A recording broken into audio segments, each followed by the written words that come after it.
अस्सलाम students, last time हमने पढ़ा था माइटोसिस का prophase, mitosis, phases of mitosis के दो फेसेस होते हैं। मैंने आपको बताया था कैरियोकाइनेसिस एंड साइटोकाइनेसिस। फिर हमने कैरियोकाइनेसिस पढ़ा था। कैरियोकाइनेसिस के 4 फेसेस होते हैं, प्रोफेज, मेटाफेज, एनाफेज और टीलोफेज। 4 फेसेस हमने पढ़े। 4 फेसेस में से हमने पहला फेस पढ़ा था जिसका नाम था प्रोफेज। प्रोफेज में सबसे पहले हमने कहा था कि थ्रेड लाइक स्ट्रक्चर होती हैं जो जेनेटिक मटेरियल कहलाता है, जो कि न्यूक्लियस के अंदर मौजूद होते हैं। जब वो थ्रेड लाइक स्ट्रक्चर अरेंज होते हैं तो वो क्रोमोसोम बन जाते हैं। क्योंकि हमने पहले भी कहा था कि क्रोमोसोम की तादाद डबल हो जाती है एस फेस में, ठीक है। तो हम उन्हें कहते हैं सिस्टर क्रोमाटिड। जब हम क्रोमोसोम की बात करते हैं तो क्रोमोसोम जब 2 क्रोमोसोम एक दूसरे के साथ जुड़े होते हैं तो उस मकाम को कहते हैं सेंट्रोमर। और सेंट्रोमर के ऊपर एक प्रोटीन होती है जिसे हम काइनेटोकोर प्रोटीन कहते हैं। और मैंने ये भी कहा था कि 2 सेंट्रियोल डुप्लीकेट हो जाते हैं, उन 2 सेंट्रियोल्स को कहते हैं सेंट्रोसोम। फिर हमने कहा था कि स्पिंडल फाइबर कैसे बनते हैं या माइटोटिक स्पिंडल्स कैसे बनती हैं। तो काइनेटोकोर जो है, मैंने कहा था ये जो काइनेटोकोर है, माइक्रोट्यूब्यूल्स एक प्रोटीन है जो कि साइटोप्लाज्म के अंदर ट्यूब्यूलन प्रोटीन के साथ मिलकर स्पिंडल फाइबर्स बनाते हैं। और हमने कहा था कि प्रोफेज में क्या होता है, सबसे पहले जो है इसमें थ्रेड लाइक स्ट्रक्चर मौजूद होती है। इस थ्रेड लाइक स्ट्रक्चर को हमने क्या कहा था, इन थ्रेड लाइक स्ट्रक्चर को हमने कहा था क्रोमाटिन। जब ये क्रोमाटिन सिकुड़ जाते हैं तो वो क्रोमोसोम में तब्दील हो जाते हैं। जब क्रोमोसोम, इसके बाद प्रोफेज का 3rd फेस है जिसमें न्यूक्लियर इनवेलप टूट जाती है और क्रोमोसोम जो है साइटोप्लाज्म के अंदर तैरना या सेपरेट हो जाते हैं या साइटोप्लाज्म में आना शुरू कर देते हैं या फैल जाते हैं। ये हमने प्रोफेज लास्ट टाइम पढ़ा था। नेक्स्ट जो है हमने माइटोसिस के 3 फेस पढ़ने हैं, मेटाफेज, एनाफेज और टीलोफेज। यहाँ तक हमने डिस्कस कर लिया था।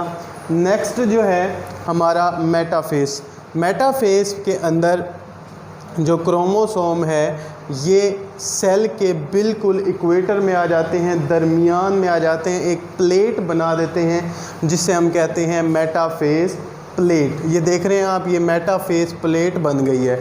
मेटाफेज, अब देखें ये जो स्पिंडल फाइबर्स हैं ये क्रोमोसोम के काइनेटोकोर के साथ अटैच हो जाते हैं। एक स्पिंडल फाइबर यहाँ से अटैच हो जाता है, एक स्पिंडल फाइबर यहाँ से अटैच हो जाता है क्रोमोसोम के साथ। इसी तरह सारे क्रोमोसोम के साथ स्पिंडल फाइबर जो हैं काइनेटोकोर के साथ अटैच हो जाते हैं।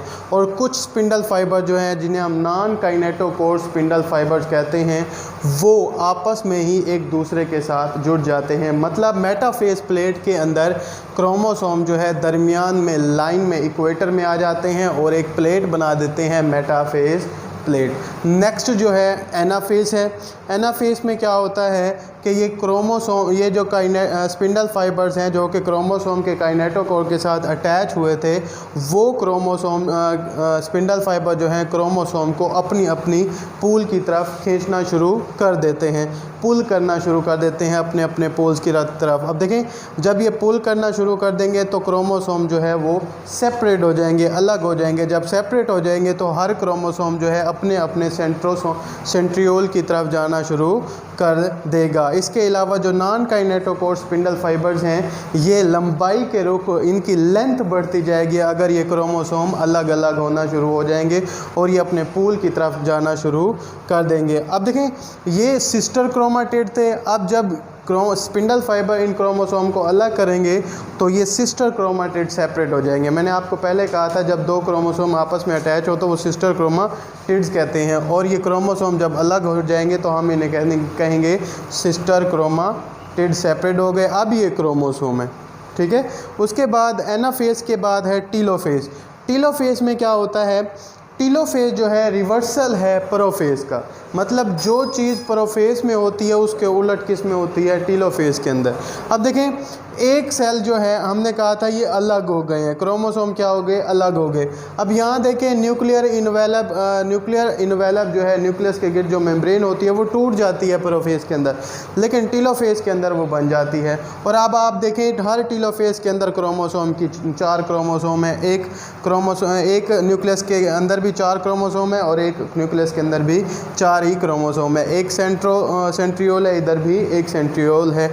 अब देखें ये आपकी कैरियोकाइनेसिस जो है कंप्लीट हो गया है, जिसमें एक न्यूक्लियस जो है कितनों में तकसीम हो गया है, 2 में। एक न्यूक्लियस कितनों में तकसीम हो गया है, 2 में। और यही हमने साबित करना था कि व्हाट इज़ कैरियोकाइनेसिस। तो karyokinesis the division of nucleus is called karyokinesis. हमने प्रोफेज से स्टार्ट किया था। अब यहाँ पे देखिए एक न्यूक्लियस है, जब टेलोफेज एंड हुआ तो इसमें कितने न्यूक्लियस हैं, 2। तो division of nucleus is called karyokinesis. ये बेटा आपके 4 जो है फेज कंप्लीट हो गए। नेक्स्ट हम पढ़ेंगे साइटोकाइनेसिस। और बेटा आपका ये लॉन्ग क्वेश्चन आता है प्रोफेज का, describe the phase prophase of mitosis with diagram. कि प्रोफेज भी आ सकता है, 3 डायग्राम बनानी है। इसके अलावा कैरियोकाइनेसिस भी आ सकता है माइटोसिस का, जिसमें आपने ये सारा लिखना है और डायग्राम भी बनानी है। सिर्फ इतना सा याद रखना है, मेटाफेज प्लेट में मेटाफेज प्लेट बनती है और एनाफेज में सिस्टर क्रोमेटिड्स अलग होते हैं। और टेलोफेज जो है प्रोफेज का उलट है, मतलब इसमें एक न्यूक्लियस कितनों में तकसीम हो जाएगा, 2 में। ओके बेटा, थैंक यू। लगता नहीं